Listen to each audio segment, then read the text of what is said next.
Olá, eu sou a Luísa Marucci e esse é mais um Analisando Candidatos, a série de vídeos aqui do canal em que eu divido com vocês as minhas pesquisas sobre os candidatos à presidência da República. A gente já falou aqui sobre o Álvaro Dias, sobre o Jair Bolsonaro, sobre o Guilherme Boulos e sobre o Ciro Gomes. Eu vou deixar esses vídeos aqui nos cards e na descrição. Por aqui a gente fala sobre os presidenciáveis, mas eu não preciso nem dizer que a gente também tem que pesquisar sobre os candidatos a deputado estadual, deputado federal, senador e governador, porque eles são tão importantes quanto o presidente. Aproveitando para frisar, como sempre, que esses vídeos não têm nenhuma intenção de fazer campanha contra ou a favor nenhum dos candidatos. E quero aproveitar para já pedir para você se inscrever aqui no canal, porque me ajuda pra caramba. Roda a vinheta.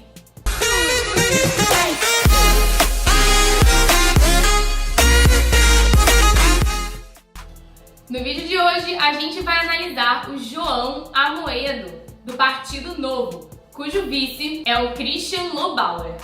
Essa é a primeira vez que João Amoedo se candidata para um cargo político.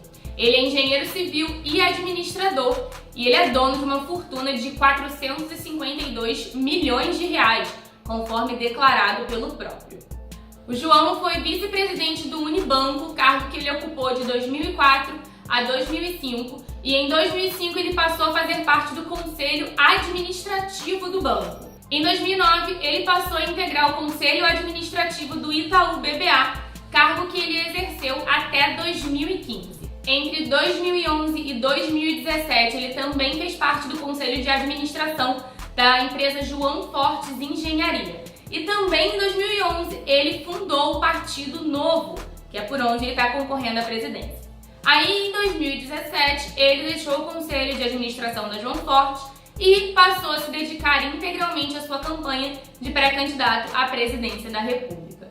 Nas minhas pesquisas eu não encontrei nenhum processo ou nenhuma denúncia relacionadas ao candidato. Vamos falar agora sobre propostas e posicionamentos do João Amoedo. Vamos começar, como sempre, falando sobre a questão da Previdência Social. A Previdência Social é um seguro que subsidia a aposentadoria das pessoas, seja ela por idade ou por doença ou invalidez. A questão da Previdência virou um dos temas centrais da nossa economia, porque a gente vem enfrentando um rombo crescente nesse setor. A principal bandeira do João Amoedo em relação à Previdência é que a gente consiga alcançar um sistema justo e sustentável em longo prazo. Uma de suas propostas é igualar as regras de entrada e os cálculos de benefício da Previdência para os funcionários públicos e para os funcionários de empresas privadas. Hoje em dia, existem algumas diferenças nesses dois tipos de Previdência e ele pretende igualar todos os dois sistemas. Além disso, ele fala no fim do sistema previdenciário com privilégios para os políticos.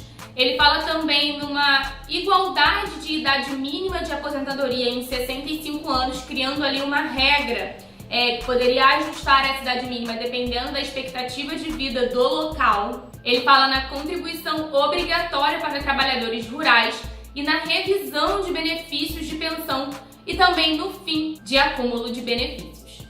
Vamos passar agora para a reforma trabalhista. Essa reforma foi aprovada no governo Temer e mudou alguns pontos básicos da legislação trabalhista, como, por exemplo, a negociação direta entre patrão e empregado, a maneira que se tira férias, a terceirização, enfim, vários pontos. Se você quiser saber mais sobre a reforma trabalhista, eu vou deixar um link aqui na descrição desse vídeo. Em entrevista ao canal Livre da Band, o João Amoedo se posicionou favorável à reforma trabalhista, falou que foi positiva, mas que acredita que poderiam ser feitas algumas melhores. Como, por exemplo, a questão da aplicação do FGTS. Ele acha que o FGTS deveria ter portabilidade, ou seja, o trabalhador poder aplicar o dinheiro do FGTS em taxas que sejam favoráveis a eles, melhores do que as taxas atuais aplicadas pela Caixa, que, segundo ele, rende menos que a poupança. E o governo pode emprestar esse recurso para grandes empresas com taxas subsidiadas. Em relação à questão trabalhista, ele fala bastante na facilitação da abertura de empresas e na facilitação da contratação de funcionários para que o brasileiro possa empreender mais.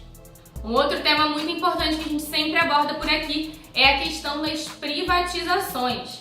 E nesse caso, o João Amoedo é muito enfático em falar que ele acredita que nós temos que privatizar todas as empresas públicas, inclusive a Petrobras. No seu plano de governo ele fala o seguinte: privatização de todas as estatais e parcerias, concessões, privatizações para melhorar toda a infraestrutura. Portos, aeroportos, ferrovias, rodovias, dutovias, hidrovias, infovias e mobilidade. Em entrevista ao Roda Viva, quando ele foi questionado a respeito dessa questão das privatizações, ele falou que um modelo que estava tentando ser aplicado na privatização da Eletrobras seria um bom exemplo do que poderia ser aplicado à Petrobras. Por exemplo, esse modelo seria o seguinte: cada acionista teria cotas de no máximo 10% e o governo indicaria o presidente do conselho de administração. Além disso, o governo teria uma cota que seria chamada de Golden Share, como se fosse uma cota majoritária que daria a ele o direito de interferir em algumas decisões e definir algumas questões dentro da empresa. Falando agora sobre a PEC do teto de gastos, que foi aquela PEC que estabeleceu um limite de gastos para o governo por 20 anos, congelando os gastos públicos por 20 anos, sendo que o presidente em exercício no 10º ano da PEC poderia mudar as regras do jogo. O João Amoedo diz que, embora acredite que tenha havido um erro estratégico em aprovar a PEC do teto de gastos antes de aprovar a reforma da Previdência, ele manteria essa PEC de teto de gastos sim em seu governo. Sobre a reforma tributária, a sua principal proposta é reduzir e simplificar a carga tributária, principalmente a carga tributária que incide sobre o consumo, por exemplo, PIS, COFINS, ISS, ICMS, IPI, e ele fala em transformar todos esses tributos em um só, que seria o IVA, Imposto sobre Valor Agregado. E isso seria feito de forma gradual. Ele fala também no equilíbrio das contas públicas, com corte de gastos, corte de privilégios, as privatizações, a revisão de desonerações fiscais e definição de prioridades dentro do governo. Falando agora sobre educação, o João Amoedo tem uma ideia de implementar de forma experimental para ver como isso funcionaria, uma questão de vales ou voucher para educação. Por exemplo, uma parte da verba do Fundeb, que é uma verba municipal, seria transformada em vales para famílias pobres, para que essas famílias possam pagar por escolas particulares. Ele fala que essa seria uma forma de equilibrar a largada entre os alunos ricos e os alunos pobres. O fato é que as escolas públicas têm um desempenho muito inferior às escolas privadas. E ele fala que enquanto isso não está equilibrado, que essa questão dos vales seria uma forma de dar uma largada nivelada entre esses dois alunos. No seu plano de governo, as principais propostas para a educação são: priorizar a educação básica na alocação de recursos federais, expansão do acesso ao ensino infantil e creches, gestão profissional na direção das escolas de todo o país, programa de bolsas em escolas particulares para alunos do ensino público, consórcios intermunicipais para a boa gestão de educação nas cidades menores. Existem outras propostas, essas aqui foram as que eu resolvi destacar aqui no vídeo, mas se você quiser ter acesso a todas as propostas para educação, tá lá no plano de governo dele e também está aqui na descrição desse vídeo. Na questão da saúde, ele também fala nessa criação experimental de vales e vouchers, ou seja, as famílias mais pobres teriam acesso a um recurso financeiro para que com esse dinheiro elas possam ir a clínicas particulares, clínicas populares, fazer um plano de saúde e dessa forma ter acesso também à saúde privada. No plano de governo dele, ele destaca as seguintes propostas: aprimoramento do acesso e da gestão da saúde pública, expansão e priorização dos programas de prevenção, como clínicas de família, ampliação das parcerias público-privadas e com o terceiro setor para a gestão dos hospitais, mais autonomia para os gestores e regras de governança para os hospitais, criação de consórcios de municípios para maior escala de eficiência e gestão regionalizada de recursos e prioridades. Aí ele fala também de uma questão da plataformas digitais para acelerar o processo de marcação de consultas e num prontuário único com o histórico de todos os pacientes. Caso você queira ler com mais profundidade as propostas de saúde, também está lá no plano de governo dele. Passando agora para os temas polêmicos, começando como sempre pela questão da posse e do porte de armas para cidadãos comuns. Aqui no Brasil é possível um cidadão ter posse de arma, mas é um sistema extremamente burocrático, você precisa passar por uma série de pré-requisitos e mesmo assim às vezes você passa pelos requisitos e você não consegue receber sua arma. Enfim, é um sistema bem burocrático, mas existe, já tramita no Senado um desmantelamento desse sistema de desarmamento, dessa lei do desarmamento.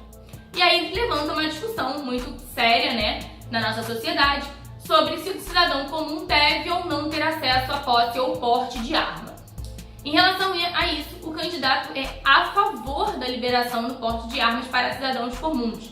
Ele cita, inclusive, o referendo de 2005, em que 60% da população votou contra o Estatuto do Desarmamento, que é utilizado atualmente, e fala também das liberdades com responsabilidades e no direito da legítima defesa.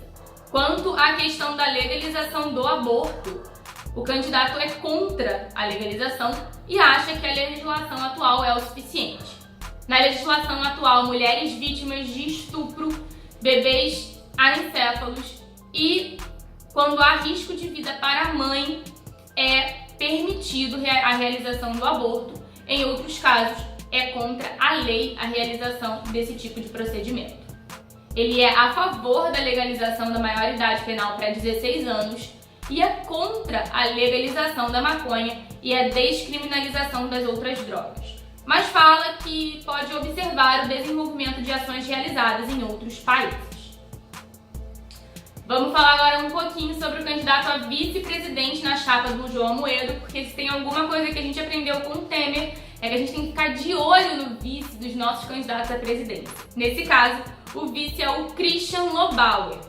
Ele também nunca teve um cargo político, ele é mestre e doutor em ciência política pela Universidade de São Paulo, foi vice-presidente de assuntos corporativos da Bayer aqui no Brasil, foi presidente executivo da Citrus BR, diretor executivo da ABEF e secretário de Relações Internacionais da Prefeitura de São Paulo. E ele também é filiado ao Partido Novo. Como ele não é exatamente uma figura pública, eu não consegui muito mais informações a respeito dele, mas eu deixei o site oficial do Christian Lobauer aqui na descrição, caso você queira entender um pouco mais sobre o vice-presidente do João Amoedo. Vamos falar agora das peculiaridades da campanha do João Amoedo. E a primeira peculiaridade que eu queria incluir aqui no vídeo foi uma dúvida minha por bastante tempo e acredito que muitos de vocês também tenham essa dúvida, então eu resolvi incluir aqui. Que é o porquê que o João Amoedo não é convidado para os debates, ou não foi convidado para os debates que aconteceram até o momento. O da Band, da Rede TV e o da Gazeta. Isso acontece porque o Partido Novo não tem nenhuma representação no Legislativo atualmente. E a lei determina que apenas presidenciáveis com partidos que têm no mínimo 5 deputados na Câmara podem participar de debates na TV. Caso ele alcance 5% de intenções de votos, aí há uma chance maior dele ser convidado para os debates. Mas as televisões, elas não têm obrigação de convidá-lo, porque o Partido Novo não tem nenhuma representação na Câmara. Então, este é o motivo pelo qual o João Amoedo não participa dos debates. Quando ele é perguntado como ele pretende implantar todas essas propostas de governo, muitas delas que falam contra a própria Câmara Legislativa, ele diz que acredita na força da participação popular para endossar essas mudanças. E ele fala também que logo nos primeiros dias de governo dele, ele pretende ter uma conversa com a Câmara e com o Senado para que ele possa apresentar as propostas de mudança, para que elas fiquem muito claras e para que eles possam integrar essa mudança que ele pretende aplicar no país. Nas entrevistas que eu assisti, muitas vezes ele foi questionado porque ele diz que é um candidato liberalista, mas quando é perguntado, por exemplo, sobre a legalização do aborto ou sobre a legalização das drogas, ele se mostra contrário. E aí ele se coloca como um liberalista na economia, mas um conservador nos costumes. Um outro discurso muito forte do candidato João Amoedo é falar no corte de privilégios para a classe política. Ele já falou, por exemplo, que não pretende morar no palácio, que pretende transformar o palácio num museu, não utilizar cartão corporativo, não utilizar o avião da FAB, a não ser que sejam viagens a serviço da presidência da República, reduzir o número de assessores e etc. E aí, o que vocês acharam sobre a pesquisa do João Amoedo? Me conta aqui nos comentários. Se tem alguma outra informação sobre o candidato que você acha importante dividir, coloca nos comentários também. Vamos fazer da caixa de comentários um espaço para a gente discutir política de uma forma saudável. Eu espero que você acompanhe toda essa série de vídeos. Toda semana a gente vai analisar um candidato diferente até a semana das eleições. Então acompanhe e compartilhe com seus amigos para que eles também possam falar sobre política e pesquisar sobre os seus candidatos. Eu vou deixar na descrição desse vídeo vários links que eu utilizei como fonte para minha pesquisa e também alguns links sobre assuntos que a gente tratou aqui, como por exemplo a Previdência Social, Reforma Trabalhista, PEC de gastos, dentre outros. Não esquece de curtir esse vídeo caso você tenha gostado e de se inscrever aqui no canal. Também queria te convidar para me seguir lá no Instagram, @luisamarucci, porque lá eu também produzo conteúdo no IGTV, nos Stories e a gente pode ter uma discussão mais ampla. A gente se vê no próximo vídeo. Um beijo!